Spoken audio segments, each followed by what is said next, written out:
देश के प्रधानमंत्री नरेंद्र मोदी ने जैसे ही ऐलान किया 3 कृषि कानूनों को वापसी का, वैसे ही किसानों में खुशी की लहर देखने को मिल रही है। आज इस वक्त हम मौजूद हैं बुलंदशहर के कालाअंब पर मलका पार्क में, और कुछ किसान भाई यहाँ मौजूद हैं, इनसे बात करते हैं।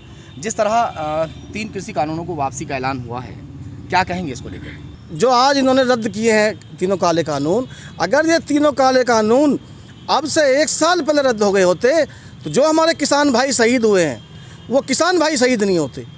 वो जो आज हमें नुकसान हुआ है, जो आज किसान सड़क पर रहा है 1 साल, वो किसान जाड़े में पाले में सड़क पर रहा है, बरसात के मौसम में रहा है, वो सड़क पर नहीं होता, वो अपने घरों में होता, अपने बिस्तर में होता, अपने खेत में होता।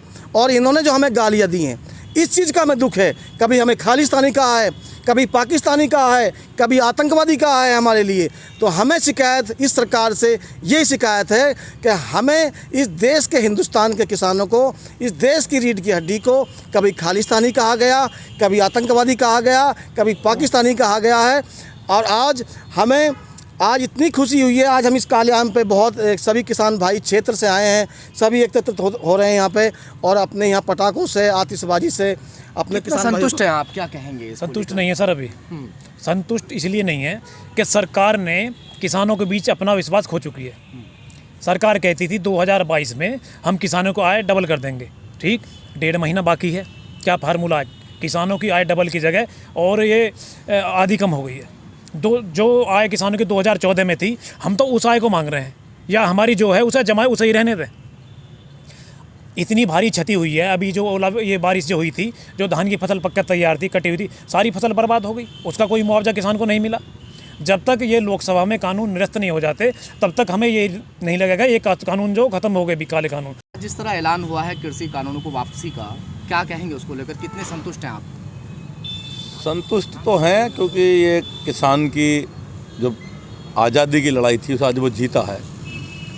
सबसे पहले धन्यवाद देना चाहूँगा उन किसानों को जिन किसानों ने अपनी जान इस आंदोलन में दे दी, उनके परिवार को, जिनके परिवार के लोग किसान के इस काले कानून की लड़ाई लड़ने के लिए अपने घरों से निकले और लड़ने के लिए आए, और आज तक वो बेचारे अपने घर वापस नहीं जा सके। उन्होंने अपनी जान दे दी, प्राणों की आहुति दे दी।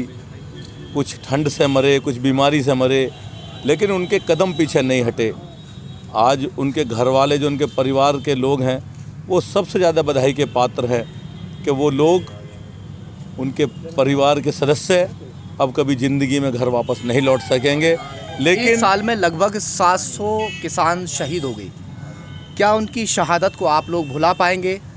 दूसरी राजनीतिक पार्टियां हैं जो निशाना साध रही हैं, सीधा सीधा बोल रही हैं, एलिगेशन लगा रही हैं कि 2022 विधानसभा चुनाव को लेकर ये सब कुछ हो रहा है। क्या कहेंगे उसको लेकर?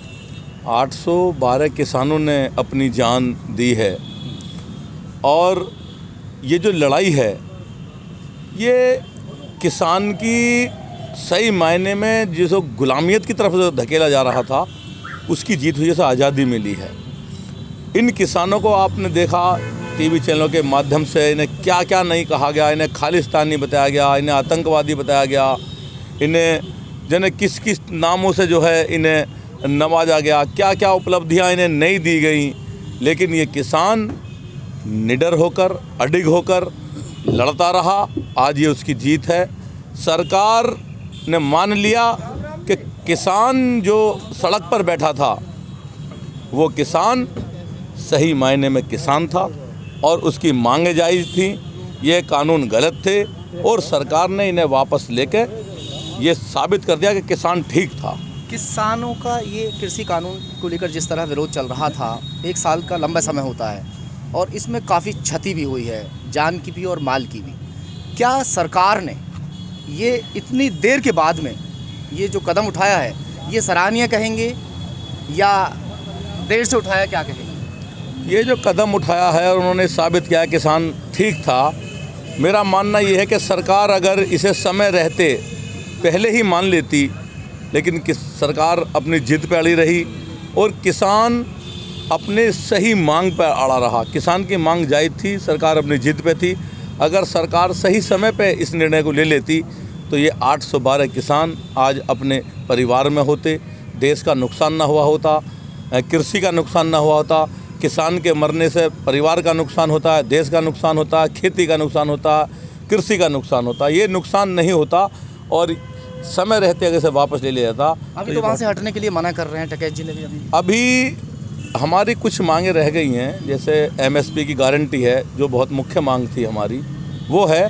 और दूसरा ये है कि सरकार ने इसे मौखिक रूप से वापस लेने का निर्णय लिया है और हम इसे तभी मानेंगे वापस जब ये जिस तरह से पास होकर दोनों सदनों में पास हुआ था, उसी प्रकार ये दोनों सदनों में ये खारिज हो, तभी हम अपनी जगह छोड़ेंगे, अपना आंदोलन ऐसे घर वापसी करेंगे, वरना हम घर वापसी नहीं करेंगे, वहीं आंदोलन लड़ते रहेंगे।